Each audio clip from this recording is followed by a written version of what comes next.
Good morning, everyone. Good morning. I'm going to show you stock market. Stock market की class से free online stock market है ना Ming थोड़ा का कोई सिद्धगी start तो वही plan तो बने को मैं अदुंगा सिद्धगी कोई start तो गया उसे YouTube live तो कोई morning दा 5:30 AM अदुगा evening दा 7 PM दा कोई Google Meet तो कोई discussion तो मिने से कनागुम्बा कोई थबक सतोगसिन तो बसिंग का एनी टाइम डे टाइम दा कोई यूट्यूब तो जिंग व्यू अदुगा इवनिंग दा मुक डिस्कशन की अवार्ड्स दा सम मतम फंगगदी को डिस्कशन अवार्ड जॉइन तो बिरो को इवनिंग की कोई पुंग बिफोर 7 दा गूगल मीट की लिंक कोई व्हाट्सएप ग्रुप दा शेयर तो जरकने को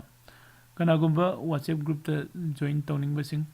मखादा पीरो व्हाट्सएप नंबर से टेक्स्ट तो बियो अदुगा अतोपा फ्रेंड्स दा खुगी हाइरिबसिगी चैनल से शेयर तौबियो अदुगा इसामक्सु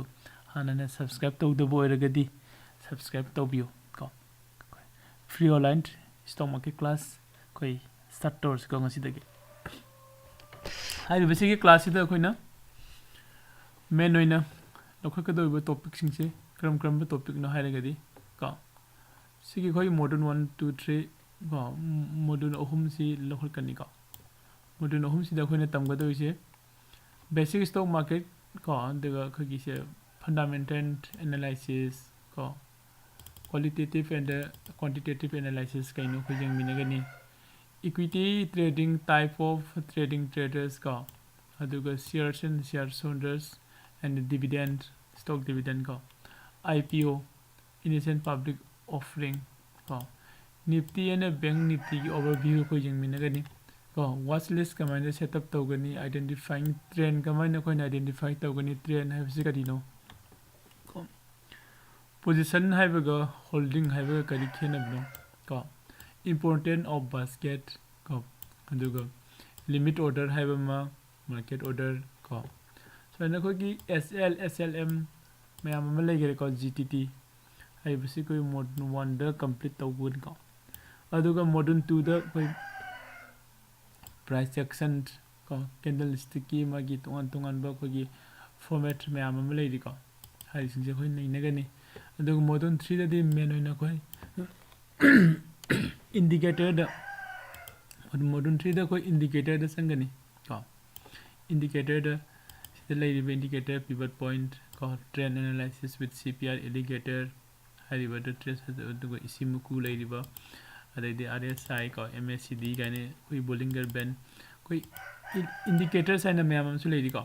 हाइरिबा मैम से कोई नैनगनी को कोई इंडिकेटर्स करिगी नैनदुइनो अदुगा सिदा कोई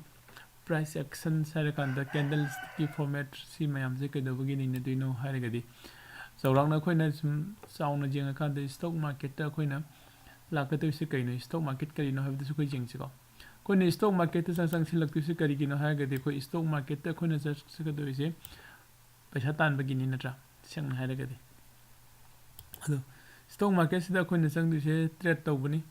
ट्रेडिंग तौबनी अदो ट्रेडिंग तौब मतमदा कोइना एंट्री हाइबा अमा एग्जिट हाइबा अमा लेरिको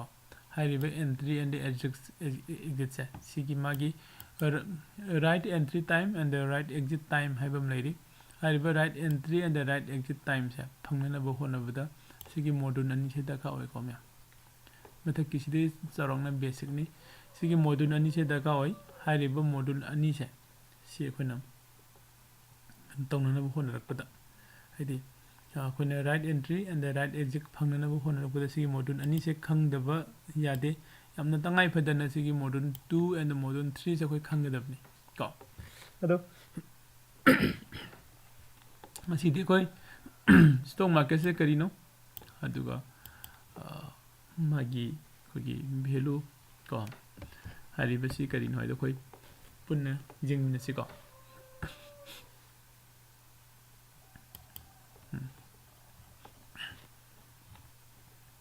कोई मॉडल वांदानी लाइसी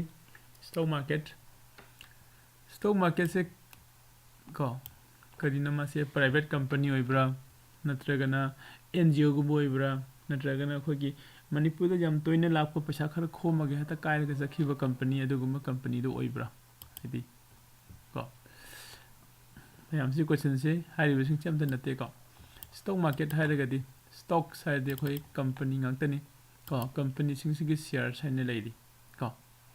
ꯀꯝꯄꯅꯤꯁꯤꯡꯁꯤꯒꯤ ꯁꯤꯌꯔꯁ ꯍꯥꯏꯅ ꯂꯩꯔꯤ ꯍꯥꯏꯔꯤꯕ ꯁꯤꯌꯔꯁꯤꯡꯗꯣ ꯑꯗꯨꯒꯤ ꯑꯩꯈꯣꯏꯅ ꯂꯩꯕ ꯑꯣꯏꯅ ꯌꯣꯟꯕꯀꯣ ꯍꯥꯏꯗꯤ ꯕꯤꯖꯤꯅꯦꯁ ꯇꯧꯕ ꯅꯠꯇ꯭ꯔꯒ ꯇ꯭ꯔꯦꯗ ꯇꯧꯕ ꯑꯗꯨꯒꯨꯝꯕꯒꯤ ꯃꯐꯝ ꯑꯃꯅꯤ ꯃꯥꯔꯀꯦꯠ ꯑꯃꯅꯤ ꯄ꯭ꯂꯦꯁ ꯑꯃꯅꯤ ꯃꯥꯁꯦꯀꯣ ꯍꯥꯏꯔꯤꯕꯁꯤꯒꯤ ꯁ꯭ꯇꯣꯛ ꯃꯥꯔꯀꯦꯠꯁꯦ ꯏꯟꯗꯤꯌꯥ ꯈꯛꯇ ꯅꯠꯇꯅ ꯑꯇꯣꯞꯄ ꯀꯟꯇ꯭ꯔꯤꯒꯤꯁꯨ ꯃꯥꯒꯤ ꯁ꯭ꯇꯣꯛ ꯀꯩꯅꯣꯁꯦ ꯍꯥꯏꯗꯤ ꯃꯥꯔꯀꯦꯠꯁꯦ ꯂꯣꯏꯅꯃꯛ ꯂꯩꯀꯣ USA ꯒꯤꯁꯨ ꯖꯄꯥꯟꯒꯤꯁꯨ ꯆꯩꯅꯥꯒꯤꯁꯨ ꯅꯠꯇ꯭ꯔꯥ UKꯒꯤꯁꯨ ꯂꯣꯏꯅꯃꯛ ꯂꯩꯔꯤ ꯑꯗꯣ ꯏꯟꯗꯤꯌꯥꯒꯤꯁꯨ ꯁ꯭ꯇꯣꯛ ꯃꯥꯔꯀꯦꯠꯁꯨ ꯂꯩ ꯀꯣ ꯑꯇꯣꯞ ꯑꯇꯣꯞꯄ ꯀꯟꯇ꯭ꯔꯤꯒꯤ ꯂꯩꯕꯗꯧꯅꯀꯣ ꯑꯗꯣ ꯁ꯭ꯇꯣꯛ ꯃꯥꯔꯀꯦꯠꯁꯤ ꯏꯁꯝ ꯁꯝꯅ ꯍꯥꯏꯔꯀꯥꯟꯗ ꯁ꯭ꯇꯣꯛ ꯃꯥꯔꯀꯦꯠꯁꯤ ꯃꯥꯔꯀꯦꯠ ꯑꯃꯅꯤ ꯍꯥꯏꯔꯤꯕ ꯃꯥꯔꯀꯦꯠꯁꯤꯗ ꯀꯣ ꯑꯩꯈꯣꯏ ꯕꯥꯌꯔ ꯂꯩꯒꯅꯤ ꯑꯗꯨꯒ ꯁꯦꯂꯔ ꯂꯩꯒꯅꯤ ꯀꯣ ꯕꯥꯌꯔꯅ ꯕꯥꯏ ꯇꯧꯒꯅꯤ ꯁꯦꯂꯔꯅ ꯁꯦꯜ ꯇꯧꯒꯅꯤ ꯕꯥꯌꯔ ꯑꯦꯟ ꯁꯦꯂꯔ ꯂꯩ ꯑꯗꯨ ꯕꯥꯌꯔꯅ ꯕꯥꯏ ꯇꯧꯅꯤ ꯁꯦꯂꯔꯅ ꯁꯦꯜ ꯇꯧꯒꯅꯤ ꯑꯗꯨ ꯕꯥꯌꯔꯅ ꯕꯥꯏ ꯇꯧꯗꯣꯏꯕ ꯑꯗꯨ ꯁꯦꯂꯔꯅ ꯁꯦꯜ ꯇꯧꯗꯣꯏꯁꯦ ꯀꯔꯤꯅꯣ ꯍꯥꯏꯔꯒꯗꯤ ꯁꯤꯌꯔꯁ ꯉꯥꯛꯇꯅꯤꯀꯣ ꯁꯤꯌꯔꯁꯦ ꯀꯔꯤꯅꯣ ꯁꯤꯌꯔꯁ ꯍꯥꯏꯁꯦ ꯉꯁꯥꯏꯒꯤ ꯑꯩꯈꯣꯏꯒꯤ ꯀꯝꯄꯅꯤ ꯑꯃꯒꯤ XYZ ꯀꯝꯄꯅꯤ ꯀꯣ ABCD ꯀꯝꯄꯅꯤ ꯍꯥꯏꯔꯁꯤ ꯃꯥꯒꯤ ꯀꯣ ꯌꯥꯝꯅ ꯁ꯭ꯃꯣꯜꯂꯤ ꯌꯨꯅꯤꯠ ꯀꯣ ꯌꯥꯝꯅ ꯑꯩꯈꯣꯏꯒꯤ ꯌꯥꯝ ꯏꯀ꯭ꯋꯦꯟ ꯀꯩꯅꯣꯗ ꯌꯨꯅꯤꯠꯇ ꯗꯤꯚꯥꯏꯠ ꯇꯧꯔꯒ ꯊꯝꯕ ꯀꯝꯄꯅꯤꯗꯨꯒꯤ ꯚꯦꯂꯨꯅꯤꯀꯣ ꯍꯥꯏꯔꯤꯕ ꯑꯗꯨꯒꯤ ꯚꯦꯂꯨꯗꯣ ꯑꯩꯈꯣꯏꯒꯤ ꯁꯤꯒꯤ ꯁ꯭ꯇꯣꯛ ꯃꯥꯔꯀꯦꯠꯀꯤ ꯃꯅꯨꯡꯁꯦ ꯁꯤꯁꯤꯗ ꯃꯥꯁꯦ ꯁꯦꯜ ꯇꯧꯊꯣꯔꯛꯄ ꯍꯥꯏꯇꯥꯔꯦ ꯀꯣ ꯄꯥꯕ꯭ꯂꯤꯛꯇ ꯂꯧꯅꯅꯕꯒꯤ ꯑꯗꯣ ꯍꯥꯏꯔꯤꯕ ꯁꯦꯜ ꯇꯧꯊꯣꯔꯛꯏꯁꯦ ꯁꯤꯒꯤ ꯃꯥꯒꯤ ꯃꯥꯔꯀꯦꯠꯀꯤ ꯚꯦꯂꯨꯁꯨ ꯑꯗꯨꯝ ꯀꯩꯅꯣ ꯂꯩꯖꯩꯀꯣ ꯃꯥꯔꯀꯦꯠꯀꯤ ꯚꯦꯂꯨꯁꯦ ꯑꯞ ꯑꯣꯏꯒꯅꯤ ꯁꯝꯇꯥꯏꯝ ꯀꯔꯤꯒꯨꯝꯕ ꯃꯇꯝꯗ ꯗꯥꯎꯟ ꯂꯥꯛꯀꯅꯤ ꯀꯣ ꯑꯞ ꯗꯥꯎꯟ ꯇꯧꯔꯒ ꯃꯥꯒꯤ ꯃꯥꯔꯀꯦꯠꯀꯤ ꯚꯦꯂꯨꯁꯦ ꯇꯞꯅ ꯇꯞꯅ ꯍꯥꯏꯒꯠꯈꯤꯗꯣꯏꯅꯤ ꯃꯊꯛꯂꯣꯝꯗꯀꯣ ꯁꯤꯒꯤ ꯑꯞ ꯗꯥꯎꯟ ꯂꯥꯛꯏꯕ ꯉꯁꯥꯏꯒꯤ ꯃꯥꯔꯀꯦꯠꯀꯤ ꯚꯦꯂꯨ ꯀꯣ ꯁꯤꯒꯤ ꯁꯤꯌꯔꯁꯦ ꯁꯤꯁꯤꯅꯤ ꯑꯩꯈꯣꯏꯅ ꯂꯩꯕ ꯑꯣꯔ ꯌꯣꯟꯕ ꯇꯧꯗꯣꯏꯁꯦ ꯁ꯭ꯇꯣꯛ ꯃꯥꯔꯀꯦꯠꯇꯀꯣ ꯑꯗꯣ ꯑꯩ ꯕꯥꯌꯔ ꯑꯣꯏꯅ ꯑꯩ ꯑꯦꯟꯇ꯭ꯔꯤ ꯂꯧꯕ ꯌꯥꯏ ꯑꯗꯨꯒ ꯁꯦꯂꯔ ꯑꯣꯏꯅ ꯑꯩ ꯁ꯭ꯇꯣꯛ ꯃꯥꯔꯀꯦꯠꯇ ꯑꯦꯟꯇ꯭ꯔꯤ ꯂꯧꯕ ꯌꯥꯏ ꯀꯔꯝꯍꯥꯏꯅ ꯂꯧꯗꯣꯏꯅꯣ ꯀꯔꯝꯍꯥꯏꯅ ꯇꯧꯗꯣꯏꯅꯣ ꯍꯥꯏꯔꯒꯗꯤ ꯑꯩꯈꯣꯏꯒꯤ ꯁ꯭ꯇꯣꯛ ꯃꯥꯔꯀꯦꯠꯀꯤ ꯄ꯭ꯂꯦꯠꯐꯣꯝ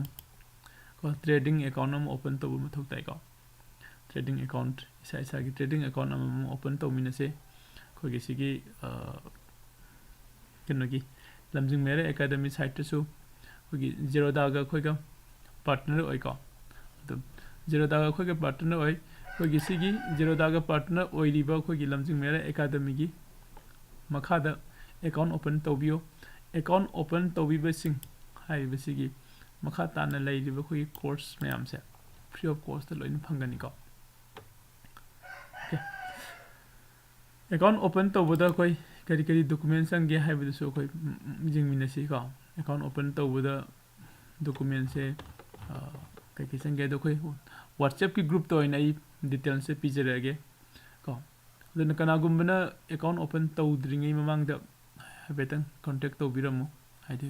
ꯀꯣꯟꯅ ꯇꯨꯡꯗ ꯈꯨꯗꯣꯡꯆꯥꯕ ꯃꯌꯥꯝꯁꯦ ꯐꯪꯅꯅꯕꯒꯤꯀꯣ ꯈꯨꯗꯣꯡꯆꯥꯕꯁꯤꯡꯗꯤ ꯂꯩꯔꯤꯁꯦ ꯁꯤꯒꯤ ꯂꯩꯔꯤꯕ ꯇꯣꯄꯤꯛ ꯃꯌꯥꯝꯁꯦ ꯂꯣꯏꯅ ꯀꯣ ꯑꯩꯈꯣই ꯀꯩꯅꯣ ꯇꯧꯖꯒꯅꯤ ꯐ꯭री ꯑꯣꯐ ꯀꯣꯁꯇ ꯀꯣ ꯇ꯭रेनिंग ꯄꯤꯖꯒꯅꯤ नंबर 2 दा ꯑꯩꯈꯣꯏꯒꯤ लाइव ट्रेड अदुगा लाइव प्रैक्टिकली ट्रेड तौमिनबगी खुदोंचाबसु दुम थमिको अदैदि मार्केट एनालिसिस गुम्बा अदैदि अखोगी डिस्कशन टाइम डिस्कशन आवर को सिदा दुम जॉइन तौबा याबगी खुदोंचाबा लै अदुगा एनी टाइम दा फोन कॉल तौरप याई अखोगी ग्रुप ता यावरिबा इसिन नाउसिंगना इसा इसागी मिंग को शेयर तौबिरो आइसु सेव तौरगा थमजगे नंबर सिंग को अदो ngasai अखोइना सिदा स्टॉक मार्केट को कंट्री खुदिंगी लोइने लै हारे को इंडिया की सु लै हारे हारिबे स्टॉक मार्केट से करीनो नत्रगा मासे प्राइवेट ला कइनो हागिबदो मासे अखोगी इंडियन गवर्नमेंट की को मखादा लैबा को अखोगी सेबी हाइना को मयामना सेबी हाइना खंगनबा को हागी security exchange board of India हाइबा सिगुम मखन की कनोमना अखोगी बॉडी मन को मासे रेगुलेट तौरगा थंबा कनोनिको मार्केट निको अदो सिगी स्टॉक मार्केट सिगी मनुंगसिदा कनागुमना सिगी Security and Exchange Board of India si yenga ju cb.gov.in se sangaga yengbiba yani ko magi information in detail loina sidagi fangani ko ado sigi sebi se sisina mu kai doga kanda khogi India da stock exchange ana leiriba stock exchange ani lei ko haribi stock exchange ani se mana regulate tawe karam mano harigadi amana National Stock Exchange ne amana Bombay Stock Exchange ne ko Bombay Stock Exchange BSE jingsi ko sida sida Bombay Stock Exchange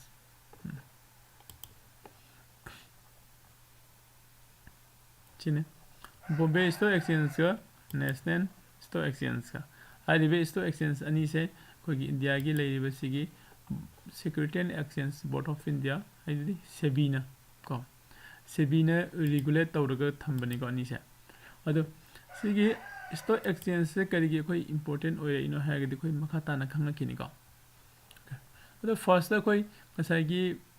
stock market se sarako ma khange stock market se karino mas market ramani hariba market sida buyer and seller laigani ko hariba sigi market se samsam na hel kano to market nate hariba market se koi Indian government gi makhada leiba SEBI na ko regulate tawraga semba du makhan gi kono market ne ko hariba market se koi digital noina tawba ko koi online de tawba du makhi market ne hariba market sida buyer seller dai buyer seller sing tawga du mathau de karino harigadi share sing se ko leiba jonba tawbu du ni market ki value up and down gi matungina ko ado de share se karino harigadi company amagi capital lei ko company amagi capital lei ko koi check tawba jai Kalaida check to bujai money control gumada sanga ko yengsi ko se money control okay money control sida koi sanga ga company magi ko capitalize natra company dugi magi value do koi sida sanga check to bujai ko se suppose Reliance size siba ko na ko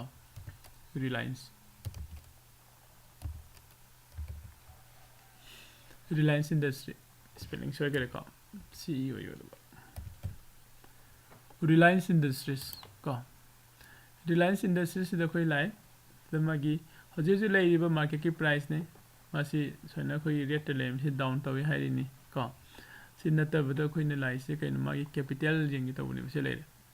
market cap faise market cap koi in CR have ni crore da ni ko Reliance hoji ji lei se amma tara listing tara lakh tara ko 16 lakhs 53,600 crore ne hoji magi market ki value se jai ko sigi 16 lakhs ko koi 53,600 crore se magi market ki capital ne to hari basically market ki capital se simu kamai tawge ha kanda divide tawthokpane into small equal unit ko small equal unit haribasigi kano se khona divide tawthoi ko adu divide tawthoba matungda ko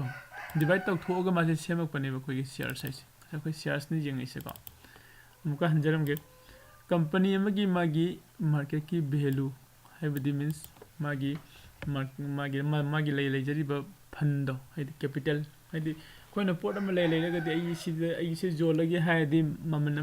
zoning ममन हों नंतर तांग zone याद नत्रा लौम जोंगे है लौदुगी surrounding को अद लौ ममन क्या पीनरीब है जोनबने को अदाइन तौरगा company my company से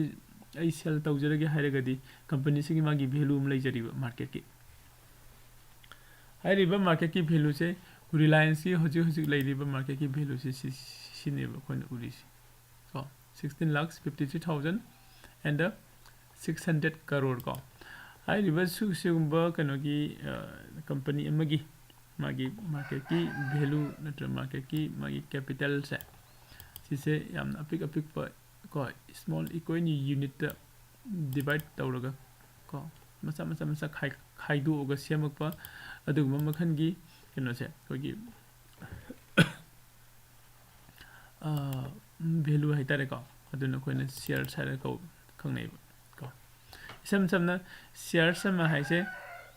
ko market company magi market ki value natraga market ki capital da ko adu da gi ecoin unit da divide to ko adugumba kano mane haba ko gi piece amane haise ecoin unit size unit amane ma se ko other say suppose xyz in natrag abc in a company milo si abcd have a company me example no in lore hari basi abcd have a company se si magi market ki capital se 20 lakhs muk lay hane lore se to 20 lakhs se ina mase mana ba ko economy unit ko economy unit ko 20000 da mase divide out thoe adudi magi share magi value se 1000 ore kamaina no 1000 into 20000 tawragadi sigi 20 lakh se tai ko aduna hariba nangna sigi abcd hariba company se sigi share amanang lawge harigadi 1000 rupees se oigadawini tai ko adu abcd hariba company sigi nangna share tara lawruga thamge harigadi ko 1 se 1000 se oidini adi share amagi value se 100 ne adudi 110 shares ki origadi 1000 orani sa okay khoi makha ta na sino se jing se shares and the shares holder share de khoi kari no khangare hoji ki kheno duni equally units jamna small apik pa unit divide to ro ko small equally unit ni company mi ko hari be share se lawruga thamba kano sing se mi sing se koina shareholder sa khangnei kadai de lawruga thamduino ko hairagadi khoi trading account no open to thok tari ko khatana laksege hari basigi shareholder sing sida long term aduga short term hane lai ko long term se khoi lawruga thamba yai ko koina long term se logo matam da ko the 5 years 10 years 15 years ko so I know 20 years 30 years I apambane ko adu I say na 5 years ki logre 10 years ki logre I just wakhandani ko ya sigi company se logsilaga sahi taram ki thamge masidi sahi taragi matung da magi kuno si yamna haigalak tu male kan khalle kamaina khalli no haigalak tu male ko company du ki magi afaba fataba mayam ma analysis samsangi technical analysis sangi ko hari basigi nainaraka du ko fundamental analysis technical analysis ko makha ta na loin tawrakhini ko ma kya adang sai na company ama 10 years 15 years ko lawraga thamge hena thamjin gare hol tawraga ai leire ba matung da thamgare ba ko adu sahi khargi matung da company sigi magi value se hagalak pa gi matung ina aina magi asagi profit to gi matung ina I sell tok thuk pa jai natraga ne si company se kharagi hena kar ki du male na amuka su add on tok sin bai di no musu leiraga hapsin ba chu jai jai ko aduga kana gum kharna asagi leiraga thamura matung da yamna urgent ko oina paisa se amount se daka oirak padagi ko aigi holding the leiriba aigi hold tawruga thamiba kano singse si se sell tok thok gi ba su jai ko adu long term hairagadi ko sengna hairagadi more than 10 years ti thamu haibane kogi khawbo kogi investor ko big investor me am haibirame nangna long term da kogi company gi share se lawruga thamagadi ko nangna shares to lawruga lai have se kaw thokro after 10 years to 20 years to 15 years nun yengo nangi ngasagi kano se kadai de na kadai bo salam ge ko no sai de ko na shares holder harakan da shares sing sina holder kano sing sina ko gi investor ha ko investor sing sina natraga na ko gi koina share se lawruga hold tawruga thambado adudo ko gi shareholder the mi do ko na shareholder ko gi hare ado holder sina shareholder sina ngasagi share se lawruga kadai da kamaina thamgodaino haragadi manna holding kamaina tawgada ge do shida lani ko position haibam lay holding haibam lay ani sigi difference lay trading account de khogi trading account haibam sida thore nga sare na trading account haise ko trading account haib se koi kari no hare kanda khogi sida bank account haibam su lay di ko bank account lay se sumaina khogi trading account su lay ko ado sigi trading account se koi bank account da connect to gani ado sigi de trading account se yam kana na to roge trading account se da koi ki stock broker ko haide trading account se koi ki kano makhan mayam ma lay ri basida Zerodha de makhan ko ai sida jang la ke ko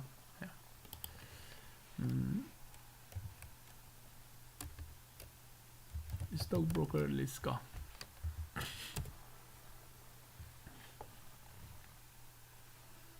NSC Sevigov ko sita gar se jang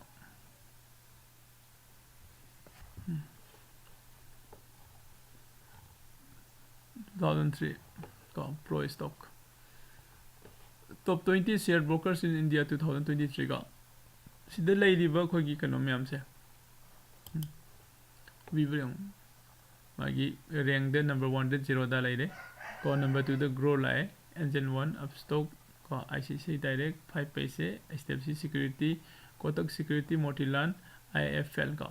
chona myam am lay ko sigi lay riba myam sida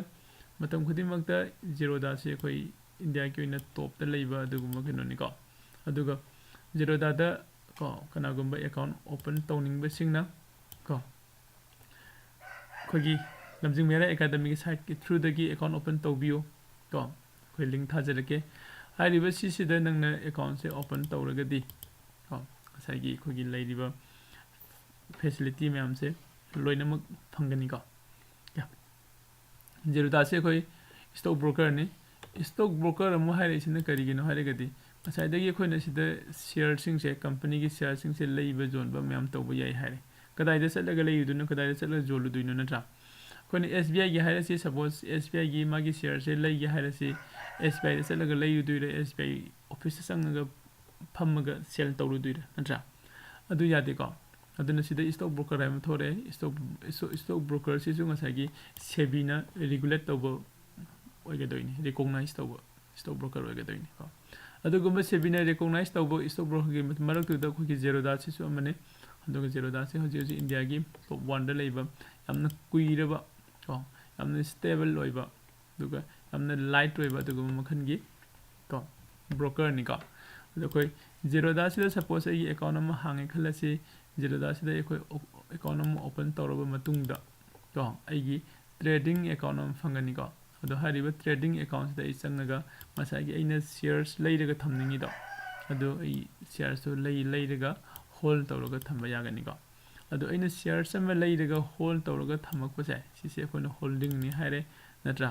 ado aina shares ama leidaga hold tawraga thamagadi ai se hariba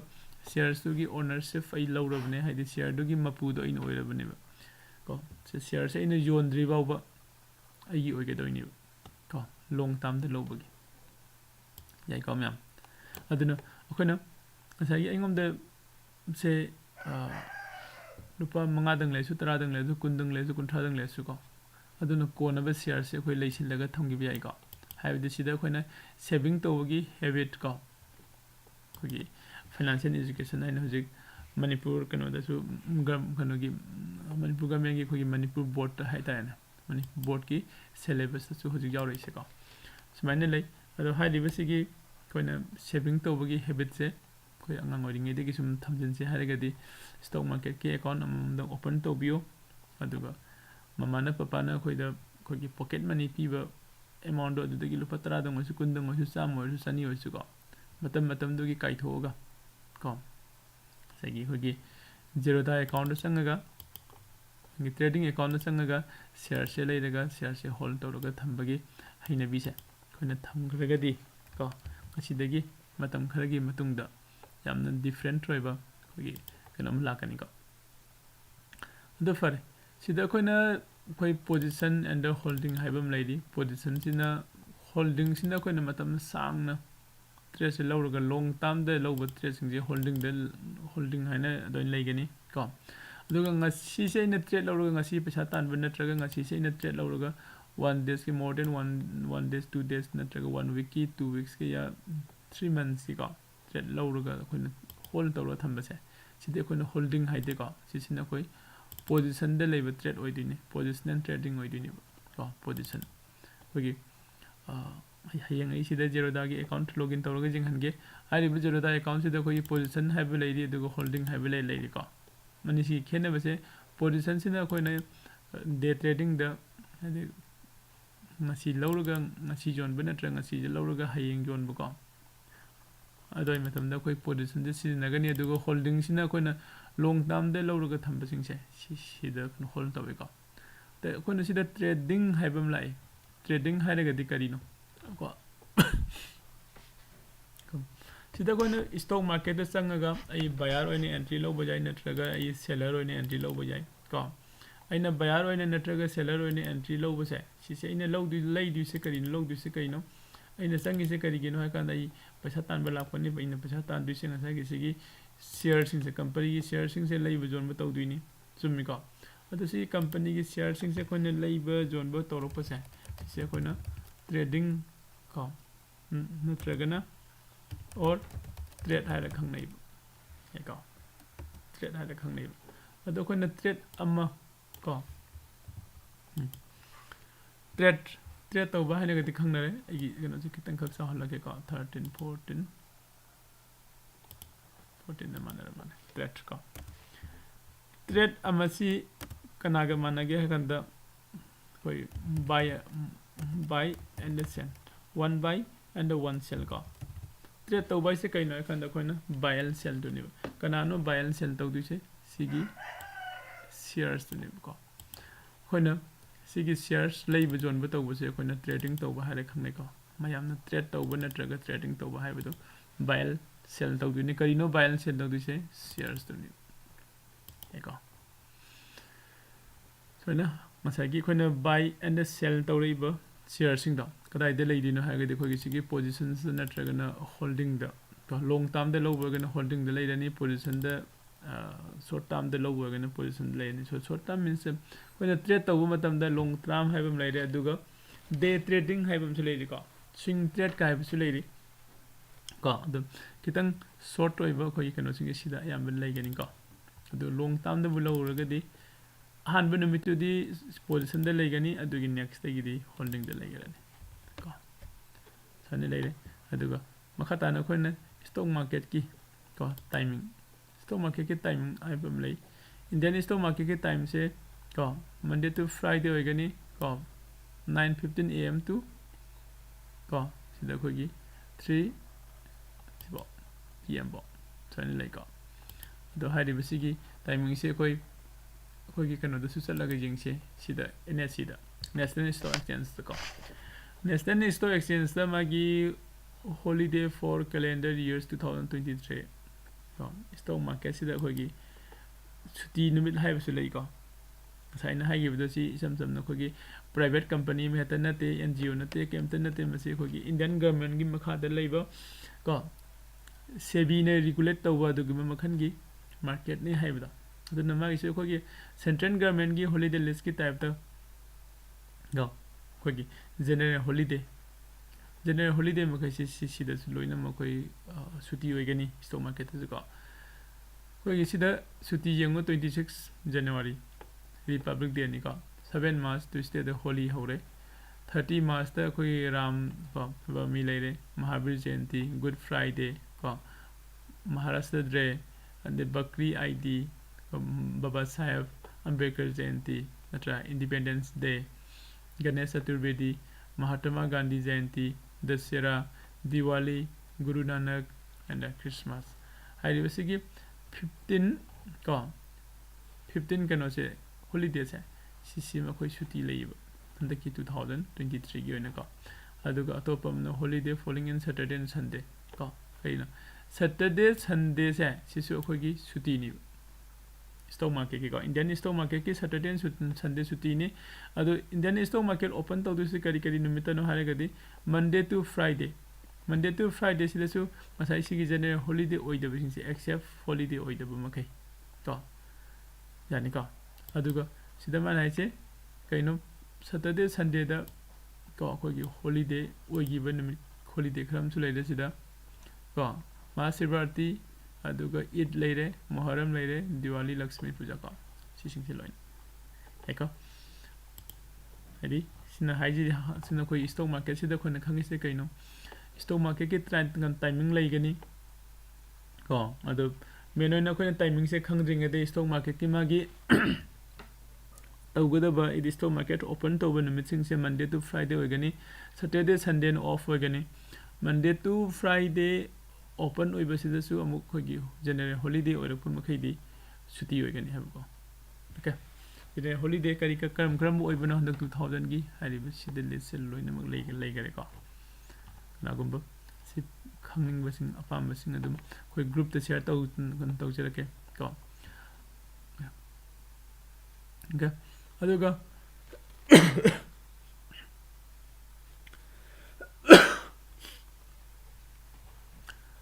stock market ki timing se mana pi se pre open session haibam pi re ko pre open session se 9 hours hoye ko aduga order entry modification close sida order entry modification open haibam pi ri ko mana 900 hours order entry modification si ko random closure last minute yoidi sam na sida khone khangba yai se stock market ki timing se pre open session se 9 am dagi hawe ko aduga 9:15 ba 9:15 dagi de khoina ko regular trading session ane lakhre 9:15 dagi dai ko aduga akoina sida 5:30 edi 3:30 ko 15:30 3:30 tarakuma matamda market se close tawgrani dai ko market ke adu de koina general koina trade tawbo yaba trading session se regular trading session se pung 8:30 dagina pung 3 ga ko 3:30 bo ga do ko 3:30 da close tawgrani 3:30 da close tawraba matungda ko khoige pung 3:30 de na pung 3 bogi matam se sita su khoi after market order hane lei ko ado मैम अखोन सिदा खंगदौबदी सम सिगी regular trading session से सिसे कोई पुंग मापन गा कनो दगिना 9:15 दगिना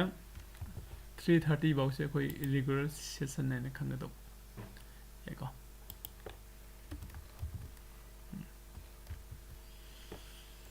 मैंने ले रे अदु मैम को कोई हयेंग अमुक मखाता न मुजेंग मिनसे trading or trade or trading koi sora pa yeng gare mathak ta su ko trade hairagadi buy shares and sell share buy amaga sell amaga pulla kanda koina one trade se oiduni ko haribo one trade se buy na hanna lawraga sell na kolna taro suai natraga sell na hanna lawraga buy na kolna taro suai ko koina market ta entry law matam da ai seller oina ani entry lawragadi sell hanna tawgani aduga any exit tawba matamda buy tawraga ko exit tawgani ko koina entry tawba haise kaino aina imfan bazar da chat pai se isu bazar da entry tawrini ko ima kaithen da ipose legi haidi ima kaithen da entry tawini natra adain tawraga ina stock market da entry tawga haigadi ai buyer natraga seller oni entry tawrutini aina buyer oni entry tawragadi ko aina entry tawba matamda shares to buy tawraga entry tawgani hoi ani exit tawba matamda shares to sell tawraga exit tawtini taiko aduga aina seller oina entry tawraga di shares sell tawraga entry logani aduga buy tawraga exit logani taiko adu makhata na khoi hayeng sebi gi maram da mujeng si Security Exchange Board of India Stock Exchange ko okay adu ngasaina mathang khoi gi account open tawbai karigi punna jengminar si hayeng aduga fundamental analysis equity trading ko type of trading and traders ko high ribasigi laiba khogi kanogi stock market ki kano sik ko si punna khoi hayeng amu jengminar se asigdi swade losinge aduga Horen numidang pung taret ko 7 PM da koi open discussion tawgani haribo open discussion sida ko mayam jawbiyo aduga video si han jengba kana go moy daga no ko open discussion je jawbo yanana ko sida video si description jawri ba koi gi WhatsApp number se sida text to bidaga group ta join to biyo okay open discussion means same koi sida hoji khoi na tawgri ba class ko sise somna hana video si jeng thok piro kana go me jeng dre ga su kai de ko ndo go hore no he class da su si ki topic sing se amuk punna ko myam tomina ga ni ko numidang gi pung taret ko myam ko bi ga no ngasi de gi horoga thank you everyone ko ngasi gi de khoi swai da sum